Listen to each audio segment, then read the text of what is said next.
ప్రియమిత్రులకు శుభోదయం.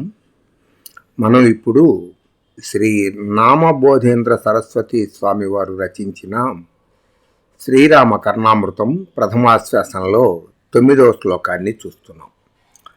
శ్రీరామచంద్రేతి సలక్ష్మణేతి నీలోత్పల శ్యామల కోమలేతి ఆక్రోశయుక్త్వా త్వధునైవ జిహ్వా సీతాపతే రాఘవ రాఘవేతి.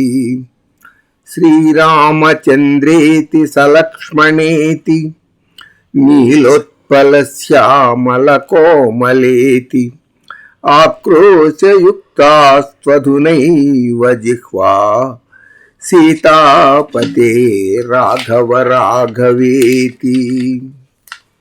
దీనికి తెలుగు అనువాదం ఇలా వచ్చింది.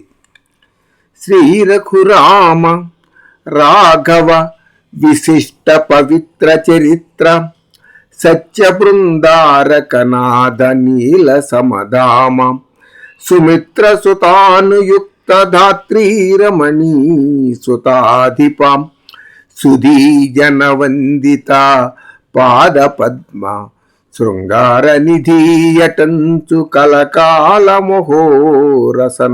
స్మరింపుమా.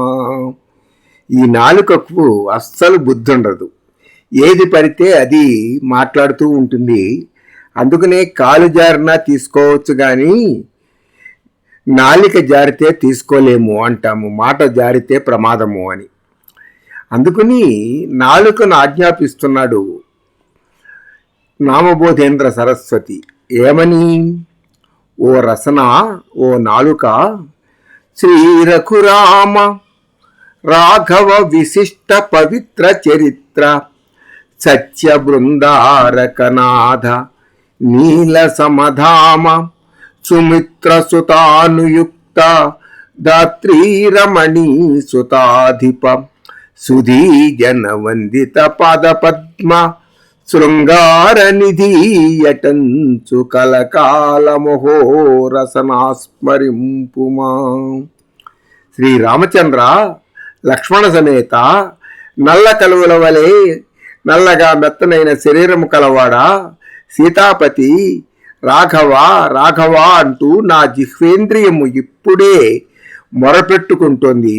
ఎప్పుడూ కూడా అలాగే మొరపెట్టుకునేటట్టు చేయి స్వామి అంటున్నాడు రామచంద్రుణ్ణి నామబోధేంద్ర సరస్వతి స్వామివారు. స్వస్తి.